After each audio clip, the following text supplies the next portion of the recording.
they're referring to is like the mass sellers to sell out and then sell theirs, or should they do exactly what Jamie is doing and lower their price and kind of go to the 30% just to start selling? So I think that answering that would answer a couple of the private messages in the group. I think that's what they're asking as well.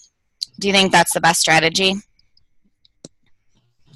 Yeah, well, like I said, it depends on the rank. It's not there's not one answer. So, it depends on the rank and how much you have in stock and how fast the item's selling. So if it's 50 or 60,000 ranked and you have 100 of them, then of course you have to drop the price. But you have to figure how many you're going to be able to sell. You have to look at, the sales volume. If you're using something like one of the tools that'll tell you, how many selling per month, or you can figure it out, watching some of my videos that I've shown you how to use Keepa and tools like that to find out what the, what your sales velocity is. So if you just, it takes a little work, but, the more you do it, the easier it is to just figure out, what a 30,000 rank is selling, per day.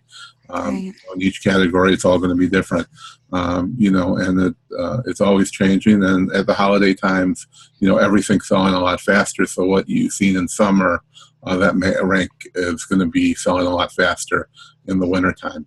Okay. So, your best bet is just, if you have a low ranking item, is to wait it out if you can afford to. Right. And I think this rolls into Gail's question. So Gail has a question that says he uses a repricer and usually sets it to match the buy box, but watches his minimum price. He knows if the rank is right, he'll make his margins, but it also rolls into a couple of questions I have from, like, Kathy had asked in a PM to address during Black Friday sales and in Q4 month, if it's better to just allow the repricer to manage that, or should you really look closer on customizing your repricer than normal? Well, I really basically set it and forget it, because I'm, we're focused on sourcing. For the business side, we're more focused on, sourcing the new items, getting them in there, and let the repricer do its work. Of course, we set, maximums, which don't mean a whole lot, but, we set the minimums, what we want the minimum to be. Most of the time, I know that the item's not going to tank. Our repricer is set between $5 and $6 to default for the minimum. Of course, if we think it's going, we don't want it to sell for that, or we think it could ever get that low, then we set our own, we set a custom price for that individual item. But for the most part, we're just using blanket defaults for most items. That might not work for other people's businesses, but we have about 2,500 different SKUs, so, it's hard to set them for each one. And usually it never gets close to that. So, if you have an item that's selling for $50, you can be pretty sure that the price is never going to hit $5. So for the most part, the regular items, we just let it do its own work. It's not going to go down to the minimum. It's not, most of that stuff's not going to happen. But, if we have a specific item that, is selling for 20 and we don't want it to go under 15, of course, we'll set, the minimum to 15. But once it does that, we're not going in there and double checking prices. What we do though is we keep a close eye on our sales. So I'm constantly checking our pending sales, to see when items sell, if it's something that I don't want it to sell for. So I do check that several times a day. So if an item is selling for too low, or I see a certain item selling a lot, then I may go and adjust the repricer to where I need it to be. Okay. I think that Kelly, kind of off topic, has a great point. I've actually seen it brought up in the group, not on Black Friday, but just often. So Kelly says that she knows that, don't worry about monthly storage fees, that whole ideal, but she does want to understand it better. So if she sells a lot of seasonal products, Halloween costumes, snowsuits, blankets, things like that, I know a lot of people also ask about like putting like Easter baskets. So I think all this could roll in. She can store items on site, but if she could make better choices, she thinks she could understand it better to decide to let Amazon store it or herself. So I think that's actually a really popular question. That would be great to. This is the perfect time. Glenn, Jimmy, if you guys have something to add on to that, now's the time. But Sean, go ahead. Sure. So the regular storage fees are charged by volume. So the way that we go back and check things is we go into Seller Central and manage the FBA shipments, and then we search by volume. So we'll sort it by the biggest volume first. A lot of times we'll see a book or, we used to sell a lot of those plastic Halloween posters, that go over the windows. And occasionally they would be the actual unfolded size, which was, like 50 by 60 inches. So when a merchant fulfilled seller, it's kind of a shady way that they do things to fight against FBA sellers, is what they do is they'll put the dimensions in wrong. So if they make something weigh 10 pounds instead of a pound, they're getting more of a shipping allowance, and then it's costing more for FBA sellers for storage. So the way storage works is you're charged by the volume. So if it's 51 cents a pound January through September, and 51 cents a cubic foot, and then 68 cents a cubic foot in Q4, October through December. And then oversized is 40 cents a cubic foot and 53 cents a cubic foot in Q4. So it's actually cheaper for the oversized items than it is for the regular items.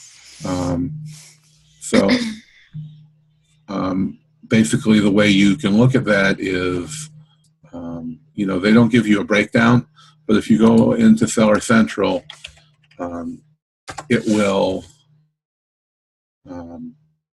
as I said, you can sort it and look up the volume. So I sorted and look at the biggest first. So if I think there's way too much as far as the dimensions, then I'll open a case to have them investigate it.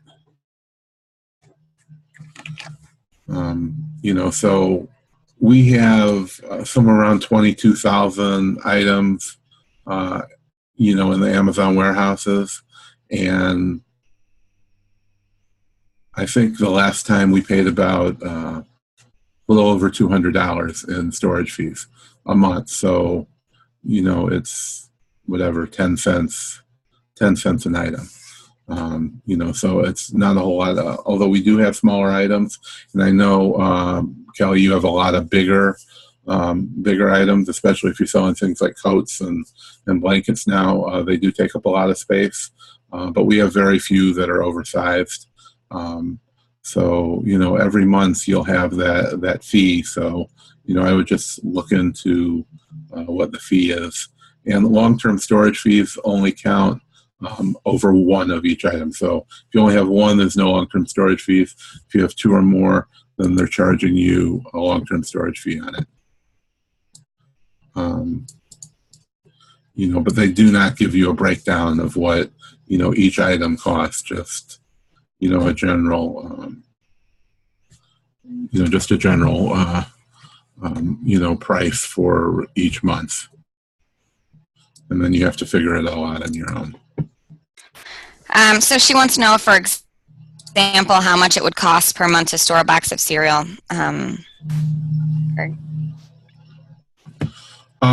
Okay. Well, I mean, we can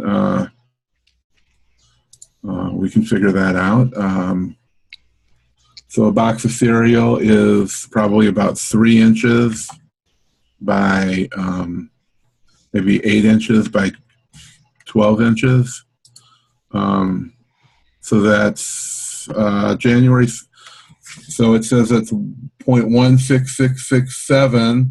So it comes out to $0.08, so 8 cents a month, and in Q4, 11 cents a month. And you can figure all that out on your own. I will post the link into the chat. You can go to that page, and it has all the information on it, and you can enter in dimensions, or you can enter in volume. And if you go to the FBA page, you can then take the volume out. For if you have an item already at the warehouse, just copy that volume and paste it into the calculator in there, and it'll tell you, the standard, or oversized fees.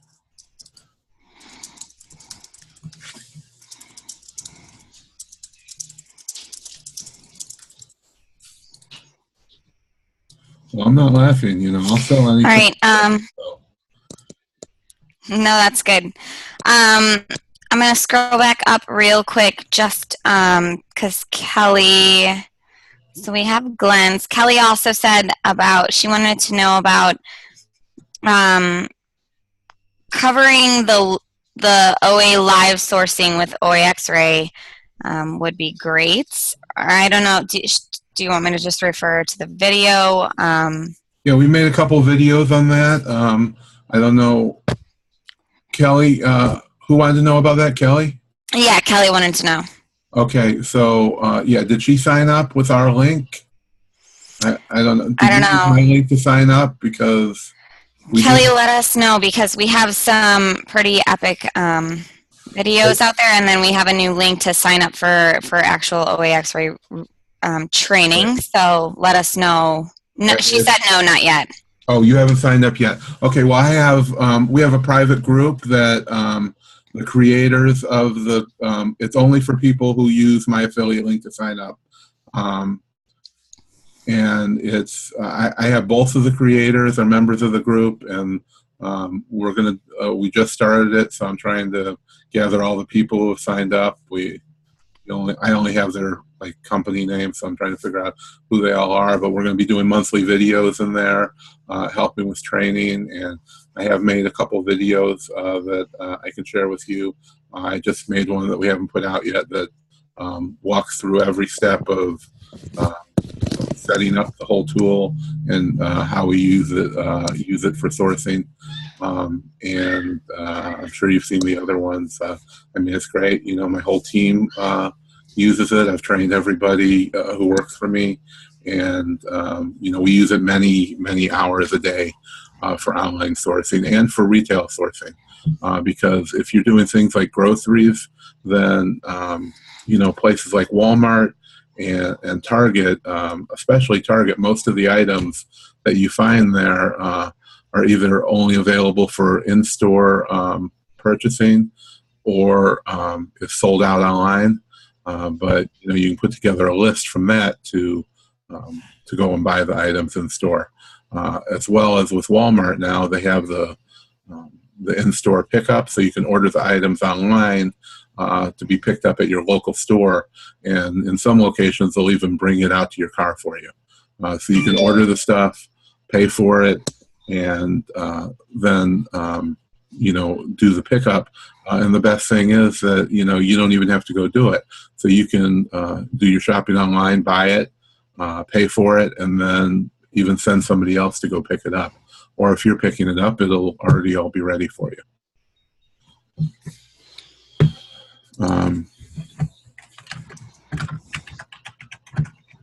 Build a special link. I'll post that in here.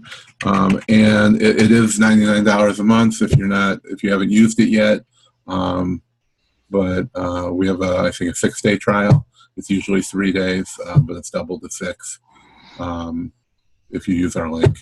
And I was planning on, if we had time to, do some live sourcing. If we get everyone else's questions answered using that, and then there'd be some free bolus for the video as well. Okay, perfect. Jimmy wants to know if we still use Be Cool for the repricer. Oh yes, definitely. He wants to invest in it at the end of Q4.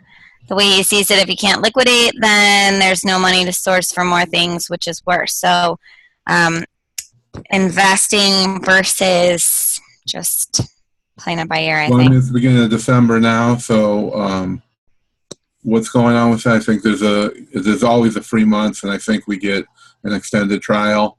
So if you sign up now, it's going to be good till the end of the year anyway. You won't have to pay anything for it. And I think we have some codes, or you email them and tell them you're part of our group. Valerie can help you with that. But I mean, now is the time to be repricing because, especially in Q4, I always say that everybody should have a repricer and everybody should have some kind of listing tool. So Scan Power or Inventory Lab or something that just makes it so much faster for listing and for repricing. Manually repricing can take hours, even if you have a couple hundred SKUs. We have thousands, so it's definitely not an option. But most people think repricers is just to drop the price, but it's not. It also raises the price. So now when you're on a listing that has so much competition, some listings we're on have hundreds of different sellers. So when the seller cheaper than you sells out, and you were competing with him, now you're competing with the guy whose cheapest price might be $3 more. So you're losing $3 by not being right under his price. So that's what's good about having the repricer is always being competitive, not only with the guy lower, but the guy higher than you as well. And you can always change those settings. And, what we like the most about Be Cool is that when it's always going to do whatever it has to do to get you in the buy box, if your settings will allow it. So if it raises the price up, $2 loses the buy box, it's going to go down and then go up a couple cents and go up a couple cents, or go down, do whatever it has to do to keep that buy box and keep the closest difference in the price. Definitely check out Be Cool. I think it's the best thing on the market for the money. We've used many repricers out there, and some of them are $50 to $100 or more. But Be Cool is definitely, I think the best option for the money. They all basically do the same thing. Be Cool is the only one who's doing that constant price changing, around the buy box. But we've used lots of them, and I recently changed to Be Cool because. The price is just so cheap, $20 compared to I think what we were paying is $50, to do the same thing.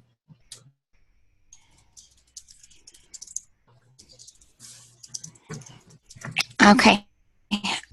We have some more. Sorry, I actually lost my my place. So Mario, I think, is the next one that we have. From there, he said, "What's your process for evaluating a wholesaler potential?" He has an account, Grocery Ethnic. He thinks he got the price list, but not the UPCs. They claim they do not have it in one place. They can get UPCs for individual items that he wants to purchase, so he needs to look it up by the product name. Also, many of those products aren't on Amazon, but from what he sees, similar products are selling very well. So, do you do your own pictures and listings? Do you outsource this? Um, Mario, just kind of to touch base, we have a great video on actually a bunch of those. We have a couple of great videos on those, but I can refer you to those links. But Sean can give you some insight right now. So, yeah, we don't do a lot of wholesale. But Todd, he's traveling from the holiday, but of course, we know about wholesale and dealing with these. There's I don't know if you've ever been in Scanner Monkey, but Jay Bain, who created Scanner Monkey, also has some tools. One of them is called Scan Sheets, and I believe it's about $9 a month. You don't have to be a Scanner Monkey member to have it. And, you can upload a spreadsheet, which you create yourself with just names, and it will match it to the listings on Amazon without a UPC or without an ASIN. So that might be something that could help you out with finding individual items, that aren't linked to UPCs. And as far as pictures, if you're creating a listing, you should always create your own pictures, because that's when they start doing the intellectual property violations on you, is when you're using an image that belongs to the manufacturer. So if you go to the manufacturer's website and pull the image from there, well, that's their intellectual property. But anybody's allowed to sell their product, no matter where you source it from, if you're buying wholesale or from an actual store. But you can't steal their picture off of their website. So that's how Dunkin' Donuts was suing people, and there's been a lot of other people who they're not blocked from selling those items on Amazon, but on the back end, the manufacturer is just going to sue you to stop you from doing it, because that's what they own. They own the physical images. So I think it's always best to take the images. If you're going to create a product, it sounds like you're just ordering from a regular distributor. If you're going to go through all that work, it's a lot of work to create a good listing. And Nate McAllister, he's in our groups, and I believe he has some discounts for doing that, but his regular price is $200 to create a single listing. I mean, there is literally a lot of work doing it. You got to get the right keywords. You got to get the right title and the right description, or that item is just going to flounder. I mean, there's tens of millions of listings in most categories now. So you really have to get it right to be able to get get a listing that's going to be up there, unless it's a big popular brand. If it's a big popular brand, then I usually wait for somebody else to list it for me. I guess I'm lazy in that regard, but if you think you have something that's going to sell, then I would always take my own picture, and the keywords is always hard to find. We use merchant words. I don't know if you've ever heard of that, but I think we've got some kind of ridiculous code for that, 70% off, I think. So it goes from $30 down to whatever it was, $6, $7 a month. And what they do is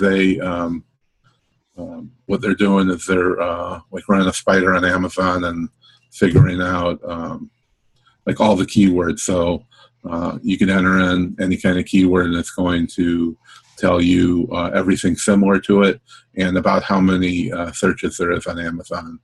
It's 70% off, just FYI. Sorry. So I think it's $9 a month, and I've been subscribed to that for years. I think I actually used Scanner Monkey's code because we didn't even have a code for them when I started. I've been using them for a couple years now, and it's really a great tool for finding your keywords. Yeah, we have a discount exclusive for Mastermind members that's 70% off forever. So rather than $30 a month, it's $9 a month. We have our own landing page, and they were actually featured at some of the conferences, the headlining conferences this year, just because they're doing so much in that respect. So, I can post that landing page as well. For you guys, it's right there, and that's what our... I'm just going to share my screen so you see a little bit of how we use it. So I just logged into the page, and it's so you can search for whatever you want. It has 40 million search terms, and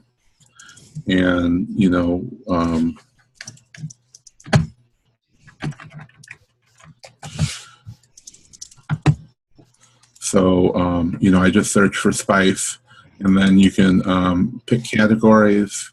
You can search by the highest search volume, or lowest search volume. So I search by the highest, and these are going to show you all the keywords by most popular, and it shows you the dominant category. So, if we just want to look at grocery, if it's a spice, then it's just going to show us the ones that are in grocery. Now, of course, the dominant one might not be grocery, but it's everywhere that it's hitting. So, if you're looking for something to buy, McCormick spices might be a good idea, since the 129,000 searches for McCormick. And that's within the last month. And you can also download the file as a CSV,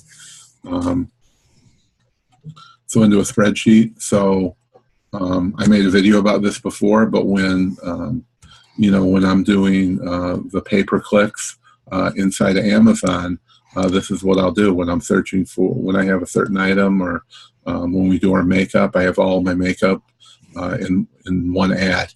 So, we've searched for all hot makeup brands, and styles and colors, and we've all put it all into an ad. So all I do is I download this as a CSV, and then I'll copy all of this information, or whatever information. It's only going to give you the number and in one column, and the result in another column. So I just copy all those columns, post it into the Amazon's pay-per-click, and then I have all of those search terms running as ads, and then I can set the prices out. And it works the same way. You can paste it into your listing when you're creating listings on Amazon.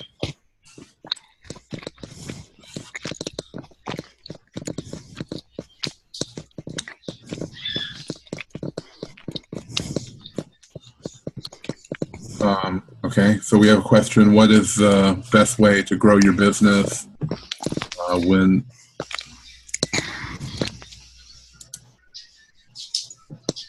what is the best way to grow your business when there's only 1.5 people available? I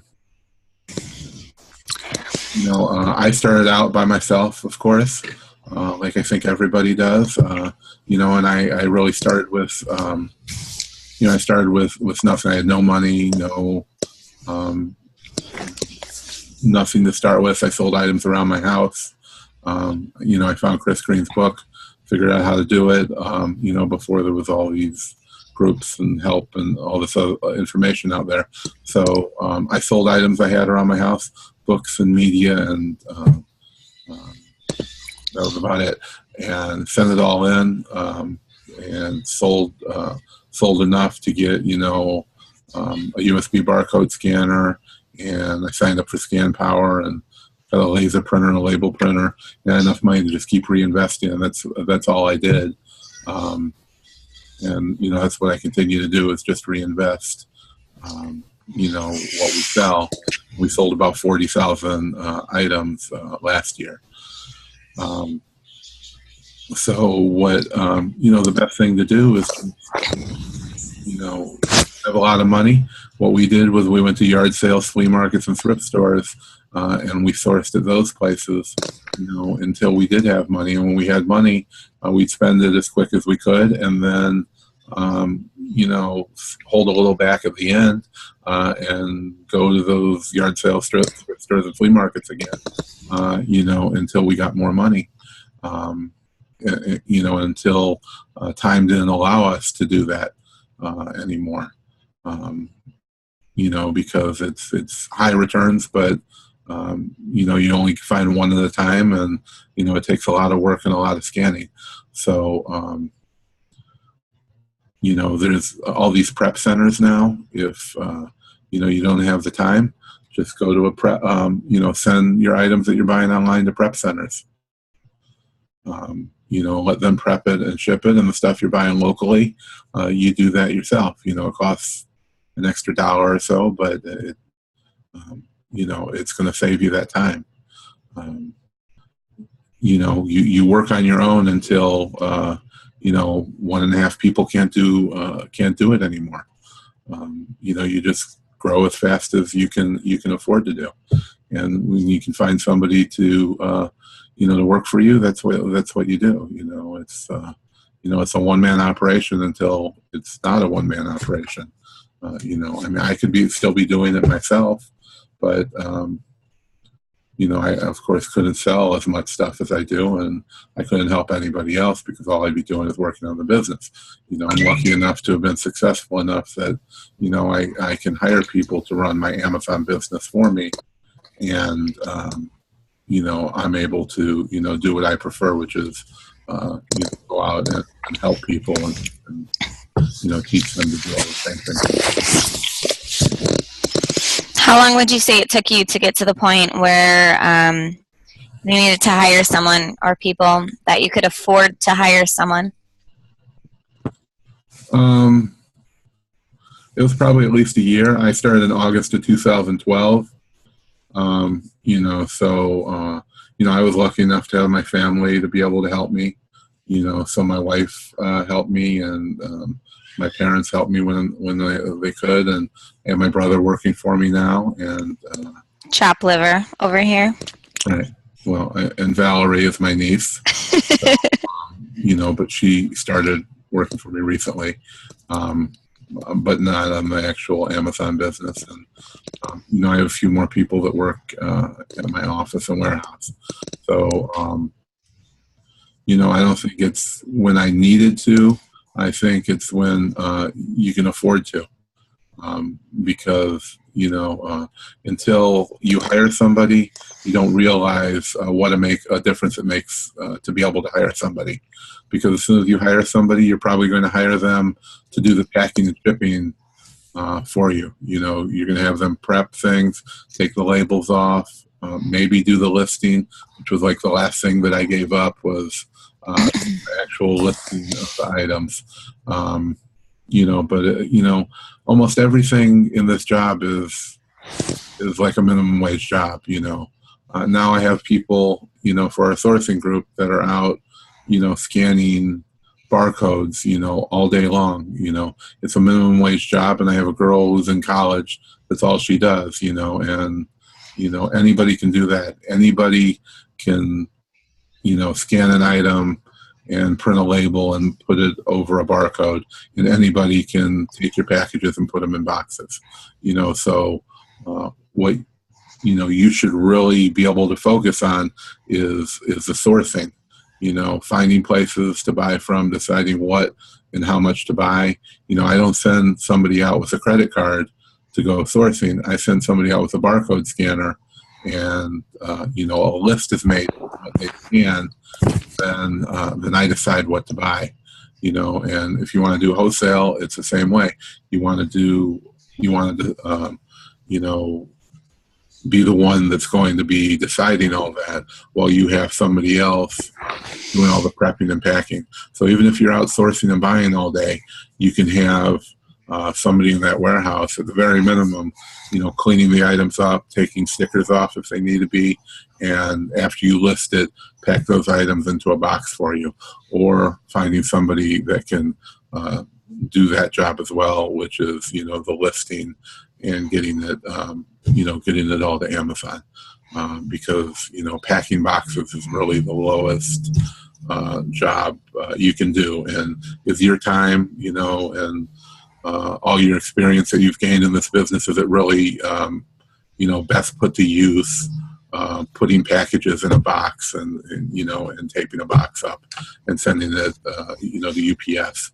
I really can't believe that's what, any of us, dream to do, owning our own business, is packing boxes all day. But if, you're doing the whole job yourself, that's what you're doing. So, that's, the first job that you should want to get out of. And in the end, it's all about sourcing. Even my friend Sam Cohen is, doing the same thing I'm telling you to do. He's still in the warehouse every day, and he's in charge of finding, the items to source, while he has people listing and packing boxes and going on and buying the stuff he tells them to. And he's selling, he sold over $100,000 today on Amazon, and he sells about $10 million a year. And I know a lot of big sellers, and, this is what they're doing. So, it has to work if it's working. And that can work for a $10 million business, or, any size business, as long as you can afford to hire somebody. You don't have to hire somebody full time. If it's not Q4, we're packing boxes and we're sending them out, once a week, because that's the best use of your time. It takes time to start your box packing, and it takes time to finish your shipments for the day and put all those labels on. So if you do that every day, you're losing hours every week. If you do it once a week and consistently send your items every week, you're going to be saving, you're going to save hours over the course of a week. So that's what we do. We ship out once a week, so we save that time. And as long as it's consistent, you always have items being checked into the warehouse. So, you can hire somebody to come in a few hours, or a whole day once a week, and only cost you, $50 to $100 extra a week, to be able to knock all that stuff out, over a few hours, instead of messing with it every day. And you can spend the rest of your time sourcing however much time you have.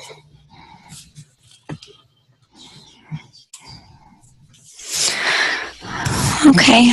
I think we're all caught up on questions for that. You said, I don't know, we're kind of slim on time, so I don't know if you wanted to go over what you wanted to, or save that for next week. But if nobody else if you guys have any other questions, now's the time to do it. We got a couple minutes left. If not, Sean, it's your call. So. Yeah, if there's no questions, we can wrap it up. Kelly, I'll try and make another. We'll set another time, maybe later in the week, that we can do a video going over OA X-ray again. But I'll send you some links in the meantime, and I can show you how we source. I mean, it's so easy using OA X-ray for sourcing. It's ridiculous. Believe me, if you watch the videos, it is $100 a month, which is a pretty big expense for some people. But, on one page, you can find, a half dozen new items to source. So, watch the videos, try it out. They don't charge you anything for the first 6 days. So, we'll put together, another Zoom cast later in the week, going over how it works. Great. Awesome, guys. Thanks for joining us.